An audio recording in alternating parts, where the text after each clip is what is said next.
ગ્રામ નિર્માણ સમાજ અને પીડી લાઇટના સહયોગથી મહુવાના જલારામ નગર ખાતે એક દિવસીય વેસ્ટમાંથી બેસ્ટ વસ્તુ બનાવવાનો વર્કશોપનું આયોજન કરવામાં આવ્યું હતું, જેમાં ઉત્સાહપૂર્વક બહેનોએ ભાગ લીધો હતો. તો વિવિધ યોગ્ય ટ્રેનરો દ્વારા ટ્રેનિંગ પણ આપવામાં આવી હતી. ગ્રામ નિર્માણ સમાજ અને પીડીલાઇટ ઇન્ડસ્ટ્રીઝ મુંબઈના સહયોગથી મહુવા શહેરમાં વેસ્ટમાંથી બેસ્ટ વસ્તુ બનાવવા અર્થે એક વર્કશોપનું સુંદર આયોજન કરવામાં આવ્યું હતું. ગત દિવસોમાં મહુવા શહેરના જલારામ નગર વિસ્તારમાં એક વર્કશોપનું આયોજન કરવામાં આવ્યું હતું.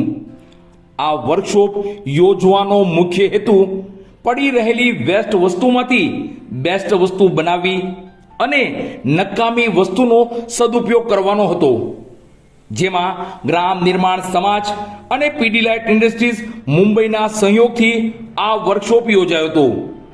આ વર્કશોપમાં ટ્રેનર એવા મનીષાબેન પરમાર દ્વારા વેસ્ટ પ્લાસ્ટિક તથા અન્ય વેસ્ટ વસ્તુમાંથી બેસ્ટ વસ્તુ બનાવવાનું શીખવવામાં આવ્યું હતું. આ વર્કશોપને લઈ વિલાસબેન બવાડિયાનો પણ પૂરતો સહયોગ રહ્યો હતો, તેમજ સ્મિતાબેન ટપાણિયા, માનસીબેન સહિતનાઓએ હાજર રહી બહેનો અને બાળકોનો ઉત્સાહ વધાર્યો હતો. તો બ્રિંજલબેન પણ હાજર રહી વિશેષ સહયોગ આપ્યો હતો. આ તકે ગ્રામ નિર્માણ સમાજના મેનેજિંગ ટ્રસ્ટી ઇસ્માઇલભાઈ કલાણીએ સૌનો આભાર વ્યક્ત કર્યો હતો. તો સમગ્ર વર્કશોપ વિષય અને આયોજનનું નિર્માણ કેતકીબેન દેસાઈ દ્વારા કરવામાં આવ્યું હતું. તો આ વર્કશોપમાં સંદીપભાઈ ભટ્ટનો પણ સહયોગ રહ્યો હતો.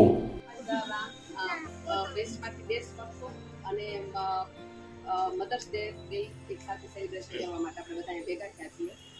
ગ્રામ નિર્માણ સમાજના મેનેજિંગ ટ્રસ્ટી કલાણીયા સાહેબ અત્યારે બીમાર હોવાથી હાજર નથી રહી શક્યા, અને કેતકીબેન દેસાઈ જેઓ અત્યારે અમદાવાદ છે, પણ અમદાવાદથી પણ ત્યાં બેઠા બેઠા આપણે બધી મહિલાઓ માટે ઉત્કર્ષ માટે કંઈક ને કંઈક કરતા આ પ્રોગ્રામ ગોઠવતા રહી છે. અને આ પ્રોગ્રામ માટે તો મનીષાબેન અને વિલાસબેન લગભગ મહિના દિવસની મહેનત કરતા હતા, ત્યારે આ સફળ થયું છે સરસ રીતે. તમને લોકોને પણ એવો પ્રશ્ન થતો હશે કે વેસ્ટમાંથી બેસ્ટ અને મધર્સ ડે ભેગું કેવી રીતે, એનું શું કારણ? પણ એનું મેઇન કારણ એ છે કે મધર એક બધાથી મોટી ફીચર છે જે વેસ્ટમાંથી બેસ્ટ બનાવવામાં. એ કે આપણે જ્યારે નાના હોય ત્યારે જોઈએ છીએ કે હાવ વેસ્ટ થઈ ગયેલા કપડાં હોય છે, પડ્યા હોય છે, એ કાઢી અને એમાંથી ગોદડી બનાવીને આપણને આપે છે. અને વધારાનું રમકડું તૂટી ગયું હોય તેનું કંઈક કોમ્બિનેશન કરી અને પાછું રમવા આપે છે. અને બપોરનો વધેલો ભાત જે હાવ વેસ્ટ જેને આપણે ઘણા નથી ખાતા, એને રાતે પાછું નવું કંઈક રિનોવેશન કરી એનું અને તમને વઘારીને ભાત આપે છે, પીરસે છે એવી રીતે. એટલે એ માટે આ બે આજે ભેગા કરવામાં આવ્યા છે. અને મનીષાબેને ઘણું બધું આજે બનાવીને પીટાવ્યું છે આપણને. તો બાળકો તમારી માટે બેસ્ટ એક વસ્તુ છે કે આ મધર્સ ડેની ગિફ્ટ તમારી મમ્મીને તમે આમાંથી કાંઈ બી એક વસ્તુ બનાવીને આપો. પેલા પ્રોમિસ કરો, આપશો ને? આપશો. અને મમ્મી થોડી હાથ ઊંચો કરો, હાથ ઊંચો કરો. અરે મોબાઈલ જોવે, ટીવી જોવે, એના કરતા આવું કંઈક ઇનોવેશન કરો.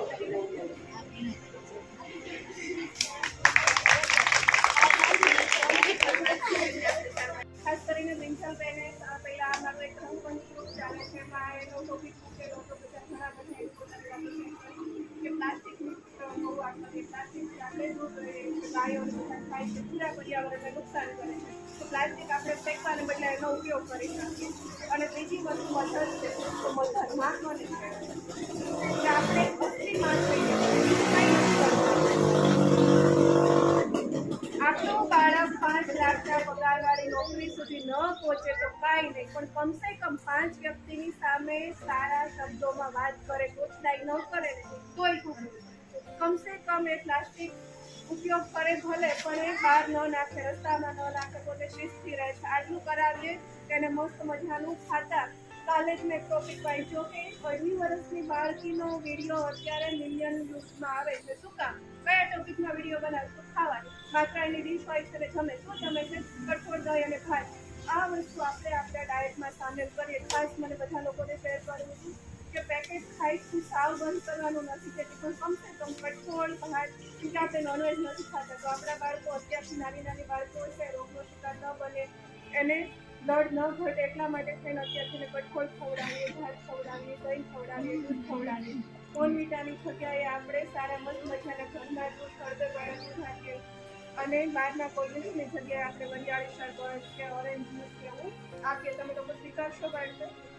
ખાસ તમારા માટે બહારના પેકેટની જગ્યાએ બહારના કોલ્ડ્રિંક્સની જગ્યાએ આપણે ઘરનું ખાઈ અને મસ્ત મજાનો મધર ડે જોઈએ. ત્રણ બુક એમની બહાર પડી છે જ્યાં પોતાની કવિતાઓ જેમને રચતા આવડે છે કે ખાલી જેને સાંભળવાનો પણ શોખ હોય, કવિતા સાંભળવાનો પણ શોખ હોય, એ એમાં બિલકુલ જઈ શકે છે. હવે ગ્રામ નિર્માણ સમાજના હેડની આપણે વાત કરીએ તો કે ઇસ્માઇલ સરને હું મારા પિતાનો દરજ્જો બિલકુલ આપી શકું છું. કાશ તમે લોકો મળો તો તમને તમે એકવાર જ્યારે પણ તમે મળશો, અત્યારે એમની તબિયત બરોબર નથી એટલે નથી આવી શક્યા, બાકી એ કોઈ પણ વર્કશોપ ચૂકતા નથી, એ અચૂક આવે છે કોઈ પણ વર્કશોપમાં. તો ઇસ્માઇલ સર મારા પિતા સમાન છે. એમણે મને લખતા તો શીખવાડ્યું, એક એમણે મને પ્લેટફોર્મ પૂરું પાડ્યું છે. અને બહેનો માટે જો કોઈ ખૂબ સરસ પ્લેટફોર્મ પૂરું પાડતું હોય તો એ છે ગ્રામ નિર્માણ સમાજ. તમે એકવાર આવો, તમે મુલાકાત લો, આપણી માટે આ પહેલો વર્કશોપ છે, બરોબર? આમાંથી જ હજી તમને ખ્યાલ આવશે કે ગ્રામ નિર્માણ સમાજની અંદર તો આવી કેટલી અવનવી બધી પ્રવૃત્તિઓ ચાલ્યા કરે છે. મેં તમને જે નાનું એનું ઉદાહરણ આપ્યું એ ખાલી શનિ સભાનું આપ્યું છે. એવી જ રીતે ત્યાં શિવર ક્લાસ ચાલે છે, એવી જ રીતે ત્યાં મહેંદીના ક્લાસ ચાલે છે, એવી જ રીતે ત્યાં પાર્લરના ક્લાસ ચાલે છે. બહુ બધા અવનવા ક્લાસો ચાલે છે. અને ગ્રામ નિર્માણ સમાજનો તો મેઇન મુદ્દો એ જ છે કે બધી આપણે ગામની મહિલાઓને આગળ લઈને આવવી, બરોબર? હવે આજની આપણે વાત કરીએ તો સૌ પ્રથમ આપ સૌનો આભાર કે તમે મને અહીંયા એઝ અ મહેમાન, એઝ અ ગેસ્ટ ઇન્વાઇટ કરી. અને સૌથી પહેલો આભાર આપણે મનીષાબેનનો અને વિલાસબેનનો જ માનવો જોઈએ કે જો એમને મહેનત ના કરી હોત તો આમનું આપણે કંઈ આયોજન જ ના કરી શકીએ, બરોબર ને? તો સૌ પ્રથમ એ બંને માટે આપણે જોરદાર તાળીઓ. આ પેલી વાર જ હજી થાય છે ને, પેલો વર્કશોપ વચ્ચે આપણે જલારામ સોસાયટીમાં.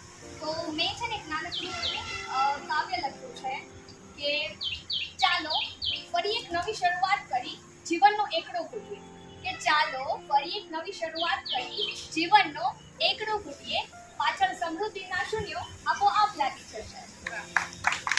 તો એ જ રીતે આપણે જે જલારામ સોસાયટીમાં જે આપણે આ પહેલી શરૂઆત છે, આ શરૂઆત જ એટલી સરસ થઈ રહી છે તો પાછળ સમૃદ્ધિના શૂન્યો તો આપોઆપ લાગી જવાના છે. હવે ગ્રામ નિર્માણ સમાજનું હૃદય એટલે કેતકીબેન દેસાઈ. બધા જ કાર્યક્રમોને ત્યાં અમદાવાદ બેઠા બેઠા તે અહીંયા બધું જ કાર્ય સંભાળે છે કેતકીબેન દેસાઈ. તમને હજી પરિચય નહીં હોય ઘણા લોકોને કેતકીબેન દેસાઈનો. આ કેતકીબેન દેસાઈનો મારા ટીચર, મારા ગાઈડ. મને જો સ્ટેજ પરફોર્મન્સમાં આગળ લાવવા માટે કેવી રીતે બોલવું છે, કેવી રીતે વાતચીત કરવી છે, જો એક લાયક મને માણસ બનાવ્યું છે તો એ બધો ક્રેડિટ હું કેતકીબેનને આપીશ. તો કેતકીબેન માટે એક વાર તાળીઓ. અમદાવાદથી જ અહીંયા બધું આખું કાર્યક્રમનું મેનેજમેન્ટ કરે છે. મને કોલ, હા, એમનો તો કોઈ સવાલ જ નથી. તો આપણે કહી શકીએ કે ગ્રામ નિર્માણ સમાજનું હૃદય એટલે કેતકીબેન છે.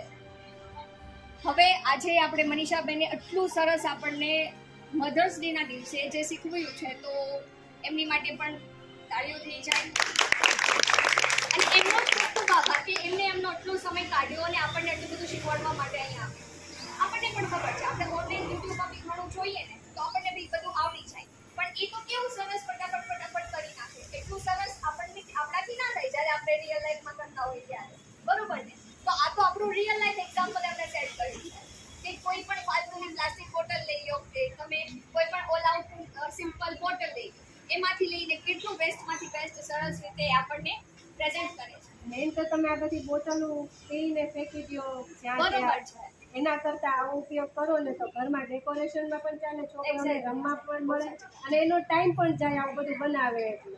ભલે ને તમે ઓઇલ પેન્ટ નો દો, વોટર કલર દો, પણ ટૂંકમાં બોટલમાંથી લોકો કંઈકનું કંઈક શીખે તો ખરા.